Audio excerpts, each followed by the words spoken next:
जैसे भव्य राम मंदिर बन रहा है वैसे ही वहाँ पे मथुरा में भी भगवान श्री कृष्ण की जन्मभूमि पे वो एक कलंक है औरंगजेब का हटाया जाए। ज़मीन पे अधिकार जमाते हैं मुसलमान लोग, पर उसका बिल भर रहा है वहाँ का मैनेजमेंट, हिंदू मैनेजमेंट। तो मैं कहूँगा जब हिंदू ही बिल दे रहा है तो ज़मीन भी हिंदुओं की है। कांग्रेस के ही कोटा राजस्थान में पीएफआई को रैली करने का जो परमिशन है वो अशोक गहलोत ने दी। जब महाराष्ट्र में भोपू बंद करने की बात आ रही थी कि भाई लाउड स्पीकरों की आवाज़ें कम करो, उस समय पे इन्होंने 100 से ज़्यादा लाउड स्पीकर लगा के जयपुर में नमाज अदा करवाई थी। अगर जनता के सामने सच आ गया आर्कियोलॉजिकल एविडेंस के साथ, तो दुनिया की कोई ताकत नहीं रोक सकती कि हमारे जो धर्म स्थान है उनके ऊपर हम हमारा जो त्यौहार है वो हम मना सकें। ऐसे कई वीडियो वायरल्स हुए इन्हीं के जो कट्टरपंथी विचारधारा, अगर आप इनको बोलोगे हैप्पी होली तो बोलोगे हैप्पी होली, आपको हमें नहीं। ये क्या भाईचारा हुआ, ये क्या सेकुलरिज्म हुआ? होली का त्योहार आने वाला है और लोगों के अंदर ये दिली इच्छा है कि मथुरा में होली यानी असली वाली होली कब मनाई जाएगी। असली वाली होली से तात्पर्य ये है श्री कृष्ण जन्मभूमि के बगल में जो ईदगाह है उस पर फैसला कब आएगा, वहाँ कब भव्य मंदिर बनेगा। सोशल मीडिया पर लगातार ट्रेंड्स चल रहे हैं। मेरे साथ रामेश्वर जी हैं। रामेश्वर जी, क्यों ये ट्रेंड चल रहे हैं कि अब तो भैया अयोध्या हो गया, अब काशी और मथुरा की बारी है और अगली बार मथुरा में भव्य होली मनाई जाएगी। इस बार भव्य नहीं है क्या? भव्य तो मनाई जा रही है, लेकिन एक आस है, एक उम्मीद है, एक आशा है योगी जी से, मोदी जी से कि जैसे भव्य राम मंदिर बन रहा है वैसे ही वहाँ पे मथुरा में भी भगवान श्री कृष्ण की जन्मभूमि पे वो एक कलंक है औरंगजेब का हटाया जाए। क्योंकि वहाँ पे मैंने सुनने में आया है कि आज भी भगवानों की मूर्तियाँ हैं उस सीढ़ियों में, आज भी वहाँ पे मेरे को सुनने में आया है कि अपमानित किया जा रहा है। और वहाँ पे तो अभी एक बिल भेजा गया है, बिजली का बिल नहीं चुकाते थे सर वो लोग, वहाँ का मैनेजमेंट चुकाता था, जबकि वो ज़मीन पे अधिकार जमाते हैं मुसलमान लोग, पर उसका बिल भर रहा है वहाँ का मैनेजमेंट, हिंदू मैनेजमेंट। तो मैं कहूँगा जब हिंदू ही बिल दे रहा है तो ज़मीन भी हिंदुओं की है। भगवान श्री कृष्ण की जो जन्मभूमि है, जहाँ पे उनका जन्म हुआ, मुझे लगता है योगी जी को तुरंत कार्रवाई करते हुए वहाँ पे हिंदुओं को वहाँ पे उनका अधिकार दिलाना चाहिए और उस कलंक को मिटा के भव्य श्री कृष्ण मंदिर बनाना चाहिए। और वो एक हेरिटेज साइट है और वहाँ से रिलेटेड जो हमारी आस्था है, देखो भगवान कृष्ण में सबकी आस्था है, सबसे ज़्यादा भगवत गीता को पढ़ते हैं हम लोग, उन्हीं का पालन करते हैं। उन्हीं योगेश्वर श्री कृष्ण की जन्मभूमि पे अगर किसी आतंकी आक्रांता औरंगजेब की कोई एक मस्जिद बनी होगी बाबरी की टाइप में, तो मुझे लगता है योगी जी के समय तो योगी जी ने खुद कहा कार सेवा करोगे तो फूल बरसाए जाएंगे। तो हमें कार सेवा पे मजबूर मत करो योगी जी। मैं चाहता हूँ अगली होली, ये तो जैसे बीत गई सो बात गई हो गया कह देता हूँ, पर अगली होली हम भव्य श्री कृष्ण मंदिर में मनाना चाहते हैं।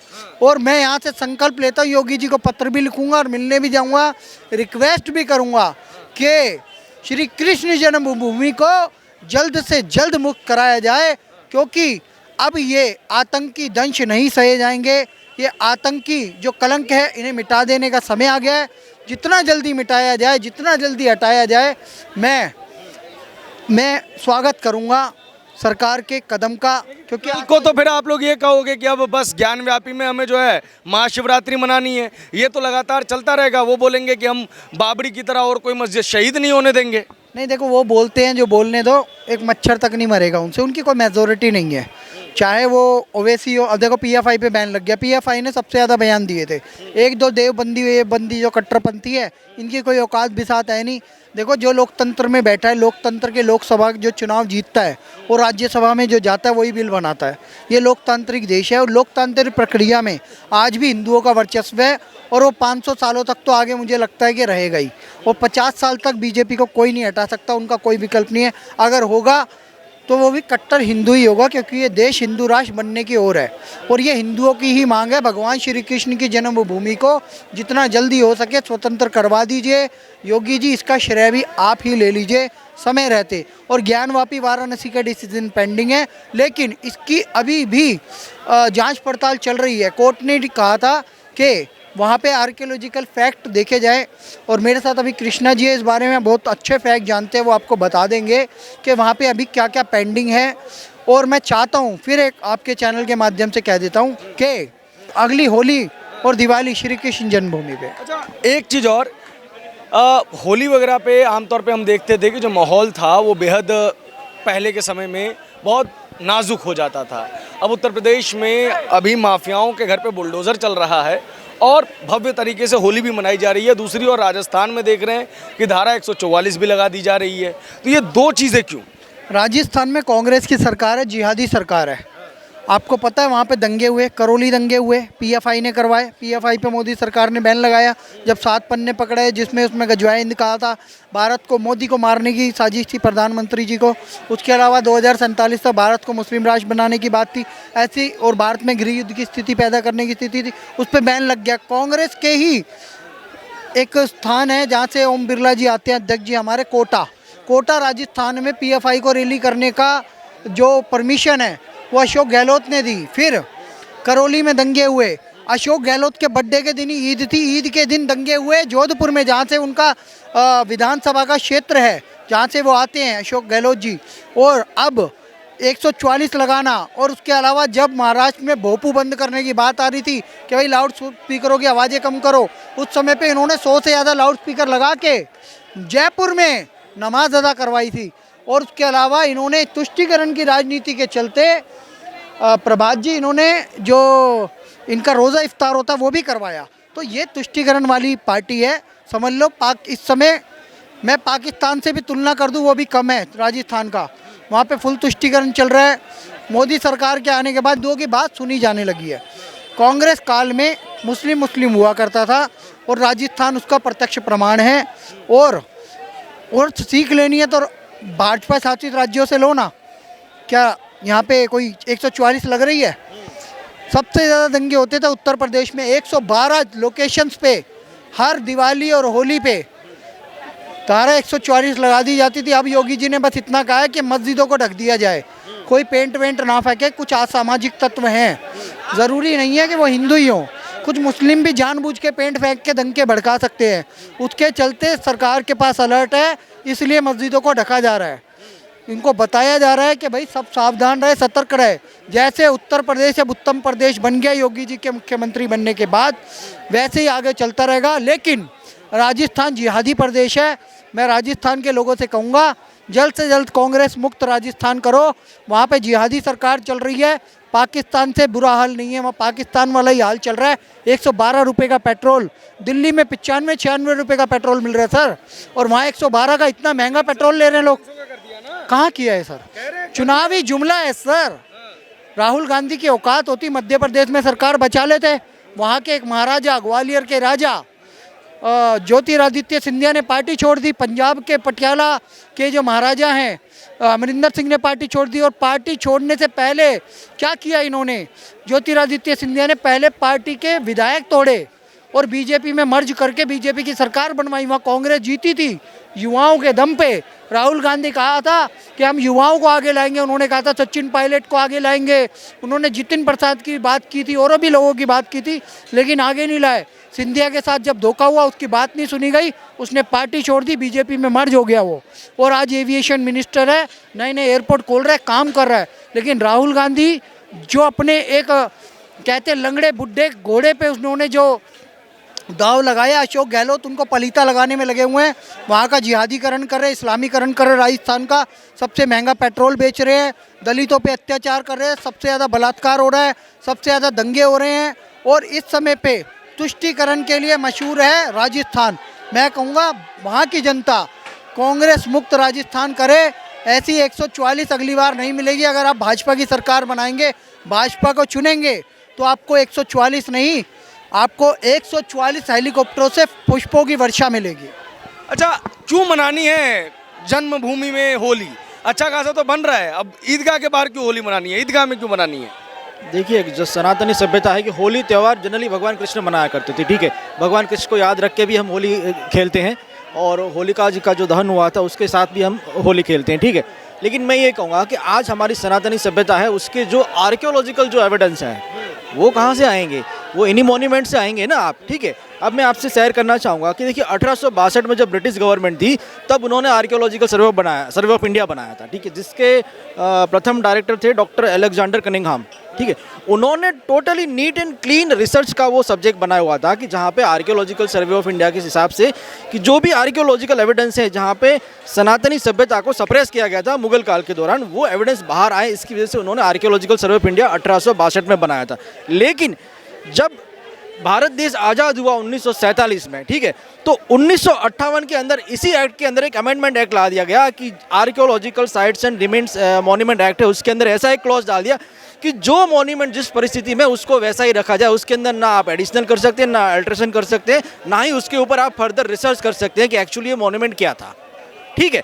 अब देखिए 1958 में कांग्रेस की सरकार थी, 2010 में कांग्रेस की सरकार थी, उन्होंने फिर से इसको एक्ट को अमेंडमेंट किया और इस एक्ट को इतना खतरनाक बना दिया 2010 में कि उसके अंदर अगर कोई एविडेंस को अगर छेड़छाड़ करता है मॉन्यूमेंट के साथ तो 1 लाख की जुर्माना और 2 साल की सज़ा कर दिया उन्होंने, ठीक है। जबकि 1958 में ये था कि 5,000 की जुर्माना था और 6 महीने की सज़ा थी। इस सज़ा को बढ़ा के उन्होंने 2 गुना कर दिया, 3 गुना कर दिया, ठीक है।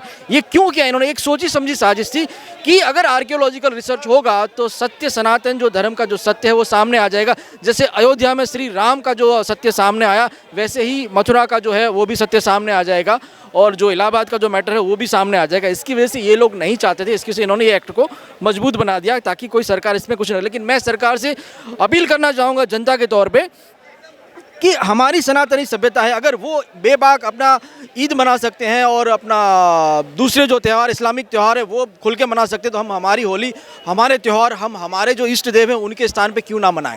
ये हमारा हक बनता है। मतलब आप मानते हैं कि ईदगाह जो है वो कृष्ण जन्मभूमि का भाग है? बिल्कुल, अगर उसके ऊपर आर्कियोलॉजिकल सर्वे हुआ और उसके ऊपर रिसर्च हुआ तो जैसे अयोध्या राम मंदिर का जो रिपोर्ट आया था वैसे इसके अंदर भी पॉजिटिव रिपोर्ट आएगा कि वो कृष्ण जन्मभूमि है, वो साबित हो जाएगा, ठीक है। ये साबित ना हो इसकी वजह से 1958 में कांग्रेस ने लॉ बनाया, उसी एक्ट को 2010 में उन्होंने फिर से ज़्यादा कड़ा कर दिया ताकि आगे हम कोई रिसर्च ही ना कर पाए, ठीक है। लेकिन मैं ये कहूँगा, सरकार से अपील करना चाहूँगा कि आप ये जो 2010 में जो 2010 और 1958 का जो एक्ट है इसको सरकार फिर से अमेंड करे और इस एक्ट को फ्री करे ताकि हम freely archaeological survey of India जो है वो फ्रीली रिसर्च कर सके और जो सच है वो सामने ला सके जनता की। अगर जनता के सामने सच आ गया आर्कियोलॉजिकल एविडेंस के साथ तो दुनिया की कोई ताकत नहीं रोक सकती कि हमारे जो धर्म स्थान है उनके ऊपर हम हमारा जो त्यौहार है वो हम मना सकें। अच्छा, सर्वे वगैरह तो चल ही रहा है, कहा यह जा रहा है कि ये सारी चीज़ें सिर्फ इसलिए किया जा रहा है ताकि देश को सांप्रदायिक रंग दिया जा सके और भाजपा चुनाव जीत सके। लोगों के अंदर ऐसी कोई भावना नहीं है। नहीं, देखो, लोगों के अंदर भावना ये है, मैं आप ये कहूँगा लोगों के अंदर राष्ट्र की भावना है, लोगों के अंदर हिंदू मुस्लिम एकता की भावना है, ठीक है। लेकिन कुछ जो कट्टरपंथी हैं जो इस देश को तोड़ना चाहते हैं वो ऐसे मुद्दे उठाते हैं। इसमें कांग्रेस सरकार का भी आप एविडेंस देख लीजिए, जो मैंने आपको लॉ बताया 1958 का और 1910 का, वो लॉ कांग्रेस की सरकार में ही क्यों मजबूत हुआ, आप मुझे बताइए, ठीक है। बीजेपी की सरकार भी थी, चाहते तो वाजपेयी जी भी इसमें अमेंडमेंट कर सकते थे, लेकिन उन्होंने नहीं किया।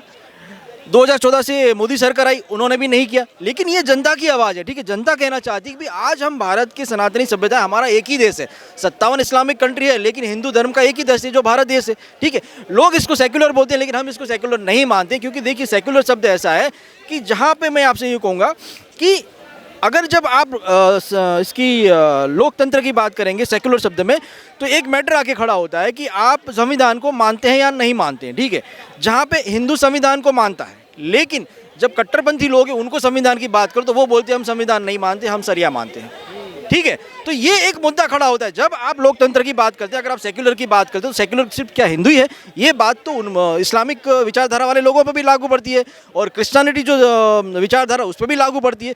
तो सिर्फ क्या हिंदू ने ही सेक्युलर का चोला पहन रखा है, मेरा कहने का मतलब ये। अगर हम एक भारत की बात करें, एक राष्ट्र की बात करें, हम एक लोकतंत्र की बात करें तो यहाँ पे सभी का जो यूनिफॉर्म सिविल कोड है वो लागू होना चाहिए, समान अधिकार सबका होना चाहिए। अगर सबका समान अधिकार है तो फिर जो लोकतंत्र में जो सेक्युलर शब्द है उसको निकाल ही देना चाहिए आपको, ठीक है। क्योंकि यहाँ पे फिर लॉ एंड ऑर्डर सबके लिए एक होगा जिसमें हिंदू मुस्लिम सिख ईसाई सब भाई बनकर हम ये नहीं कह रहे कि आपके लिए कोई बायस होगा, लेकिन आपका हक भी उतना ही होगा जितना भाई भाई हैं। लेकिन होली जो है वो शाही ईदगाह में मनानी है। देखिए हम भाई हैं, हम ईद भी मनाते हैं, आप सोचिए, हम जो जुलूस निकलता है इनका उसमें भी जाते हैं, लेकिन क्या ये लोग हमारे साथ होली खेलने आते? नहीं आते। क्या ये हमारे साथ दिवाली मनाते? नहीं मनाते। क्या हमारे साथ राखी का त्यौहार मनाते? नहीं मनाते हैं। अब सोचिए इस बात का, आखिरी सवाल आप मुझसे कर रहे हैं, हमसे कर रहे हैं, जनता से, तो मैं ये कहूँगा कि ये सवाल उनसे भी पूछा जाए ना कि वो हमारे त्यौहार का कोई रिस्पेक्ट नहीं करता। आप किसी को हैप्पी होली बोलोगे, ठीक है, वो नहीं बोलेगा आपको। अगर आप उसको बोलोगे भाई ईद मुबारक, तो वो आपको गले लगाएगा, लेकिन जब आप उसको बोलोगे हैप्पी होली, हैप्पी दिवाली, तो वो आपको कभी गले नहीं लगाए, वो आपको बोलेगा हैप्पी होली तेरे को।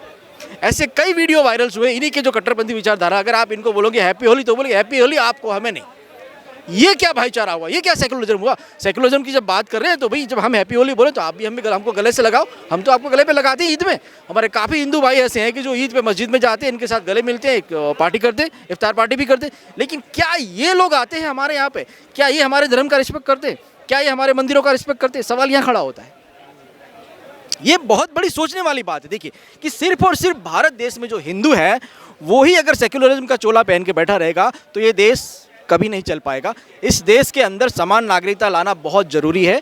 लॉ एंड ऑर्डर जो अगर आप संविधान को पढ़ेंगे तो संविधान बहुत अच्छी तरीके से बना है, ठीक है।